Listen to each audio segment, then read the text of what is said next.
سے ہونا چاہیے۔ میرے بھائیو، خدیجہ رضی اللہ عنہ کے پاس ہمارے نبی کی رضائی ماں ایک بار آئی تھیں تو انہوں نے ان کو ہدیے میں 40 بکریاں دی تھیں، 40 بکریاں ہدیے میں دی تھی۔ بہت ہی خراب ماحول میں چل رہا ہے میرے بھائیو، ہمارے یہاں دعوت عام ہونا چاہیے۔ ہمارے یہاں لوگ دعوتوں پہ کیوں ٹوٹ پڑتے ہیں معلوم ہے؟ کہ انہیں کبھی دعوت ملتی نہیں ہے۔ کھانے پینے کا سسٹم بہت عام ہونا چاہیے۔ جو آدمی طاقت رکھتا ہے وہ مسکینوں کو ہر مہینے ہر 2 مہینے پہ دعوت یوں ہی دیتا رہے۔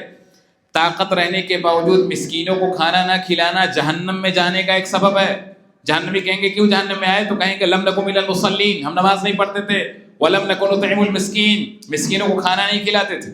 تو یہ چیزیں کھانا کھلانا ضروری ہے اگر طاقت ہے اپنے پاس تو۔ جب ہم کھانا کھلانا عام کریں گے تو لوگ دعوتوں پر ایسے نہیں ٹوٹ پڑیں گے جیسے زندگی کی آخری دعوت ہو، اور یہ سسٹم ہی ختم ہو جائے گا۔ اس لیے میرے بھائیوں پر ضروری ہے کہ ہم جو ہے نبی کے سیرت کے مطابق اپنا کام کرنے کی کوشش کریں۔ نبی صلی اللہ علیہ وسلم کی اگر اور ڈیٹیل میں جانیں گے تو ہمیں اندازہ ہوگا کہ نبی نے بڑے سادگی سے کیا، اور شادی میں نہ تو لڑکی کے لیے نئے کپڑے کی ضرورت ہے، نہ لڑکے کے لیے ضرورت ہے، نہ اور کچھ ضرورت ہے، کچھ بھی نہیں ضرورت ہے۔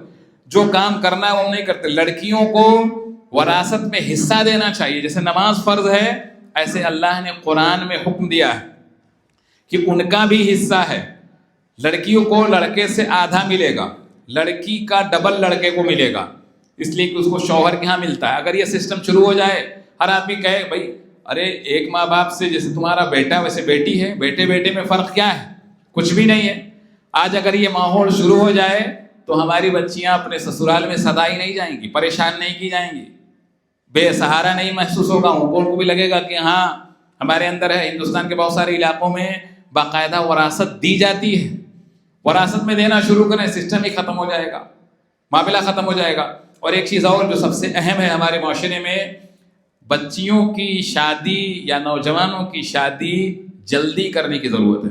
ہمارے نبی کی 4 بیٹیاں 18 کے اوپر نہیں تھی، ہمارے نبی نے شادی کر دیا تھا۔ جب نبی کی بیٹیوں کی شادی نبی کر سکتے، کیا نبی کو اپنی بیٹیوں پر بھروسہ نہیں تھا؟ ابو بکر رضی اللہ عنہ نے بھی اپنی بیٹی عائشہ رضی اللہ عنہا اور اسما رضی اللہ عنہا کی شادی ایسے ہی کر دی تھی۔ ہم تعلیم کے نام پر شادی کو بہت زیادہ ڈیلے کرتے ہیں، پھر اس کا نقصان ہم سمجھتے ہیں۔ 10ویں کے بعد بچیوں کی شادی ہو جانا چاہیے۔ شوہر چاہے گا تو پڑھائے گا، نہیں چاہے گا نہیں پڑھائے گا، مشکل نہیں ہے۔ اس لیے کہ تعلیم عزت سے زیادہ ضروری ہے۔ ایک عورت، اب مانا قرآن تو ہم مسلمان کہاں پڑھتے ہیں؟ قرآن ہم مسلمان پڑھتے نہیں ہیں۔